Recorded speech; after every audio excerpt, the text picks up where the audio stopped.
Niagara Falls is the home to one of the most beautiful natural wonders of the world.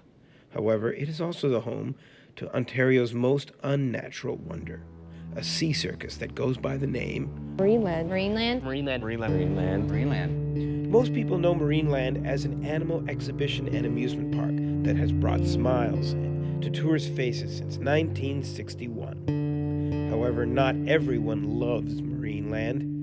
While activists have protested Marineland for over 20 years, it is only recently that former employees have come forward to give us a real look into what the public doesn't see. The public sees playful animals from fond childhood memories, while former employees claim to see these animals as victims of neglect, abuse, and in extreme cases, death. Most of these animals are kept in small cages that don't allow them to get the proper exercise they need to be healthy. An optimum environment is one that replicates natural conditions. This is the key to the animal's health. However, images appearing on social media do not depict a utopian landscape. Does this look more like a natural environment or a prison? Many who visit Marineland can remember the pungent smell of chlorine. When chlorine is overused in fresh water, numerous skin, eye, and occasionally lung infections develop. Chlorine is basically a poison. It can cause all kinds of problems if it's in too high a concentration in the water. And I think one problem that it causes is irritation to the eyes, so that you'll often see dolphins. Certainly I've seen them at Marineland when there's been a strong chlorine smell. And some of the pinnipeds, so the seals and sea lions, swimming with their eyes closed because they're irritated by the chlorine. My understanding is that it also can lead to skin sloughing and other issues. I'm not overly familiar with all of the effects, but I've heard they can be severe when the concentrations are high. Went into work, and I had on my phone an email typed up to the administrator, and I was ready to give my 2 weeks. And basically, I'd felt as though I'd reached my limits, but I thought, I didn't have the guts to pull the trigger because I knew what it meant. And I was sitting on a desk, and I could see into the hall, into the barn, and I could see one of my colleagues. And I looked down, and I could smell it. I could smell it already. I knew what had happened the night before. Again, another instance of chlorine being dumped into the water. And it just beat me up so much to think that I would have to walk through there and see what I was going to see again. And I didn't have the strength anymore. I just felt sick. And I looked over at my colleague and I said, I don't know how we're going to keep doing this. And he said, you know what we like about you, Philly? We keep throwing more shit at you and you keep taking it. And that was it. There is one particular dolphin in the video that I shot. Rick O'Berry calls him the most abused looking animal he has ever seen. And Rick has worked with hundreds, if not thousands of animals. This particular dolphin was an older animal, semi-retired, and relegated to this warehouse. This is Duke, and when I first came here in 1991, it was really Duke that brought me here. And some undercover footage that Kara Sands shot inside the warehouse of Duke and all of the others. You can see, if you look closely, his face is all scarred up. You can see what they call rake marks. This is from biting and fighting. His eyes are damaged, his jaw is damaged. And we actually found a place in the Turks and Caicos Islands to rehabilitate Duke, and it wouldn't have cost John Holler anything. And he wouldn't do it. He let Duke die here. I did, in fact, locate the tank and went undercover a number of times and shot a fair bit of footage. And what was in this tank was just, it was an abomination of nature. To find sentient beings, and dolphins routinely make their own choices and decisions. Orcas will stay in their same family pods for a lifetime. To see these animals listless, bored. Of course they were boring, because they had nothing to do. There was no sunlight, no fresh air, no natural currents of the sea, no normal socialization, no use of echolocation to hunt prey, no normal mating behaviors. It was just as if these incredible animals were just dropped into a little glass jar. I've always had a very strong relationship with animals, and that's because I relate to them rather than, you know, see them as a possession or you know, an object that's not capable of feeling or having, you know, best interests. In 2004, an 18-month-old wild-caught Pacific walrus was brought to Marineland. And amidst a very intrusive medical procedure, she was very panicked. And I put my hands directly in front of her face. And I'll never forget it, because her eyes, you know, there was a connection immediately, and her nostrils opened up as if she took a big smell. And amidst all the panic that was going on, after this immediate moment, she began to follow me. And, you know, this continued days, weeks, months, and it really proved to be a complete anomaly of a relationship, because here I was not training her to follow me. She was following me because she saw me as a member of her family. I had imprinted on her. This is a scientific term. She didn't have that fear. All the other walruses sucking flipper out of anxiety, all the sea lions, I mean, the dolphins, they all have that something ain't right aspect to being where they are. She didn't have that, and she developed a regurgitation issue, and she started to lose a lot of weight, and managing those problems was very difficult. Things that the public has never seen at Marineland, any number of procedures. I mean, procedures involving netting whales, restraining walruses, restraining sea lions for medical procedures, they call them. But I mean, given the equipment that staff was given to work with, a lot of these procedures were heavily improvised, I'll say.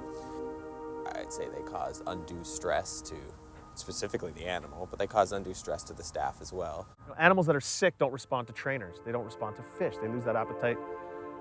They become lethargic. They stay in the water. You can't get them out. It's very difficult. So you got to either drop the water or get a net to pull them out. Swooshy would follow me. She would follow me out, and she would walk across that net, and the trainers would jump her, and I'd run around the corner because I couldn't bear to see it. And, you know, they would be lancing abscesses, which is like, you know, you'd get a scalpel and pop it in her face, and then I'd hear the sounds, and then she'd come around the corner, blood pouring down her face, and just look at me with those eyes, and I'd be like, Jesus. Junior was left in that warehouse, 4 years old. He was a juvenile. In fact, he still had little hairs on his rostrum or his nose. Junior was left in that warehouse, reportedly for sale. But at the time, there was a surplus of breeding orcas. That or Junior was simply too young to breed. And therefore, he was a commodity, an unnecessary commodity, an unwanted commodity. Junior died in that warehouse 4 years after my first shot. Totally, there's nothing natural about captivity. And honestly, if anybody tells you, well, but it's for entertainment, there's really nothing entertaining in seeing something suffer. That's cruelty. If you are silent, you stand on the side of the oppressor. We will not remain. There was so many different conflicting emotions throughout the day. Generally, the demonstrations that I like to organize are a little less structured. The story writes itself and will continue to. They can't avoid the microscope anymore. Too many people know, too many people care. So when that killer whale dies, people are going to know. When one of those dolphins go missing, they're going to know what happened. When Marineland acquires wild-caught animals this winter, because they're going to continue to take advantage of these voids of laws, it's going to be thrust on the front page, and it's going to continue the public outcry. Having been there and experienced the energies that October 7th provided, I mean, this was an amazing demonstration. It was a very positive environment. The decision to go in there was not a calculated decision. I know this. I witnessed what was going on. This was a very passionate display.